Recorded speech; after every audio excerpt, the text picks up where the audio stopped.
অন্ধকারে হিরোইন পাচারের সময় প্রায় 10 লক্ষ টাকারও বেশি মূল্যের হিরোইন উদ্ধার। বুধবার রাতে ঘটনাটি ঘটেছে লালগোলার আয়েরমারি 2 স্টার ইটভাটা সংলগ্ন রাস্তায়। জানা যায়, গোপন খবরের ভিত্তিতে এক বিশাল পুলিশ বাহিনী লালগোলার আয়েরমারি 2 স্টার ইটভাটা ওই রাস্তায় অভিযান চালায়।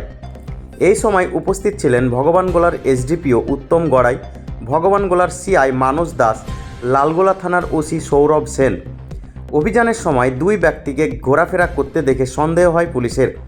এরপর তাদেরকে তল্লাশি করতেই তাদের কাছ থেকে পাওয়া যায় 530 গ্রাম হিরোইন।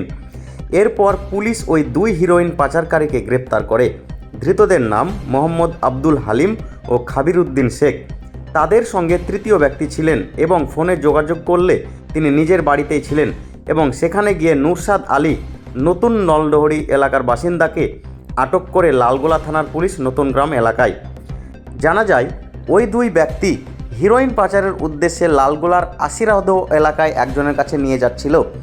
ধৃতদের আজ 10 দিনের রিমান্ড চেয়ে বহরমপুরের এনডিপিএস আদালতে পাঠালো লালগোলা থানার পুলিশ। ওই হিরোইন বাংলাদেশে পাচারের উদ্দেশ্যে নিয়ে যাওয়া হচ্ছিল কিনা সেই বিষয়ে তদন্ত শুরু করেছে লালগোলা থানার পুলিশ। মধ্যে হিরোইন পাওয়া গেছে, কতটা হিরোইন পাওয়া গেল এবং কজন এখন অবধি আপনাদের কাছে অ্যারেস্ট হলো? আজকে দুজনকে ধরা হয়েছে। দুজনের কাছ থেকে টোটাল 530 গ্রাম হিরোইন রিকভারি করা হয়েছে। পুরো প্রসেসটাই ভিডিওগ্রাফি করে অ্যাজ পার হাইকোর্ট ইনস্ট্রাকশন রোডে সার্চ করে রিকভারি করে আমরা সিজার করেছি। এই হিরোইন কোথায় নিয়ে যাওয়া হচ্ছিল বলে? এই হিরোইন বেসিক্যালি এদের বাড়ি হচ্ছে চাটাইডুবি নলডহরি, এটা নতুন গ্রাম। এরা নিয়ে যাচ্ছিলো হচ্ছে এখানে একজনের কাছে আষাঢ়ি দেওয়ার দিকে নিয়ে যাচ্ছিলো এখানে দেওয়ার জন্য। তাকে বাংলাদেশ পার করার চেষ্টা? এটা তদন্তে আমরা ওদেরকে কালকে পিসিতে নেবো, পিসিতে নিয়ে ইন্টারোগেশন করে ওটা উঠে আসবে। এই হেরোইনের বাজার মূল্য আনুমানিক কত হতে পারে? এটা প্রায় 5.5 লাখ টাকার উপরে, এই 10 লাখের উপরে আছে। 20 লাখ করে কিলো হয়, সেই হিসাবে 530 গ্রাম আছে। এদের নাম কি কি যারা ধরা পড়েছে?